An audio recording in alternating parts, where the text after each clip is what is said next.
الذین یستحبون الحیات الدنیا علی الآخرہ، وہ لوگ جو پسند کرتے ہیں دنیا کی زندگی کو آخرت کے مقابلے میں۔ اب یہ ذرا سول سرچنگ موقع ہے، ہر شخص ذرا اپنے گریبان میں جھانکے، کہیں یہ الفاظ ہم پر تو منطبق نہیں ہو رہے۔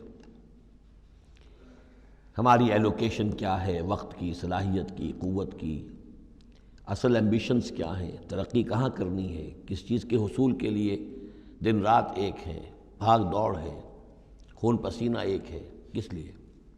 آخرت یا دنیا؟ الذین یستحبون الحیات الدنیا علی الآخرہ، وہ لوگ کہ جنہوں نے پسند کر لی ہے دنیا کی زندگی آخرت کے مقابلے میں، ویصدون عن سبیل اللہ، اور وہ روکتے ہیں اللہ کے راستے سے۔ آج بھی روکتے ہیں۔ کوئی نوجوان ہے، وہ زندگی کا رخ بدلنا چاہتا ہے، اس کے والدین کہیں کہ تمہاری مت ماری گئی، دماغ خراب ہوا تمہارا، تم اپنے کیریئر کی فکر کرو، تم اپنے مستقبل کی فکر کرو، تم پروفیشن کی فکر کرو، تمہیں یہ کیا دماغ میں فطور آ گیا ہے، کس کام میں لگ گئے؟ یہ دنیا یصدون عن سبیل اللہ، وہ روکتے ہیں اللہ کے راستے سے۔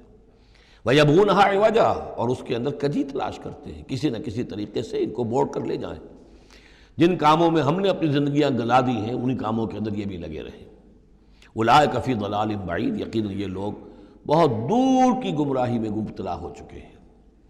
وما ارسلنا من رسول الا بلسان قومہ لیبین لہم، اور ہم نے نہیں بھیجا کسی رسول کو مگر یہ کہ اس کی قوم کی زبان ہی میں، یعنی اس کے پاس جو وحی آئی وہ اس کی قوم کی زبان میں آئی۔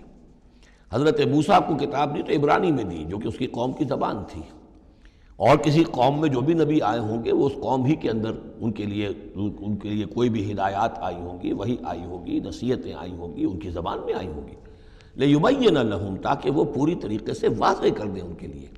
اجنبی زبان ہو، زبان کا جو ہے وہ حجاب درمیان میں ہو، تو ظاہر بات ہے کہ وہ ابلاغ کا حق ادا نہیں ہوتا، پورے طور سے بات آپ پہنچا نہیں سکتے۔ فَيُضِلُّ اللَّهُ مَن يَشَاءُ، تو اللہ تعالیٰ پھر گمراہ کرتا ہے جس کو چاہتا ہے، وَيَهْدِي مَن يَشَاءُ، اور ہدایت دیتا ہے جس کو چاہتا ہے۔ اور اس میں یشاء جو ہے دونوں جگہ یہ گویا کہ اللہ تعالیٰ کی طرف بھی آ جائے گا۔ اللہ گمراہ کرتا ہے جو چاہتا ہے گمراہی حاصل کرنا، اور اللہ ہدایت دیتا ہے اسے جو چاہتا ہے ہدایت حاصل کرنا۔ وَهُوَ الْعَزِيزُ الْحَكِيمُ، اور وہ زبردست ہے، کمال حکمت والا ہے۔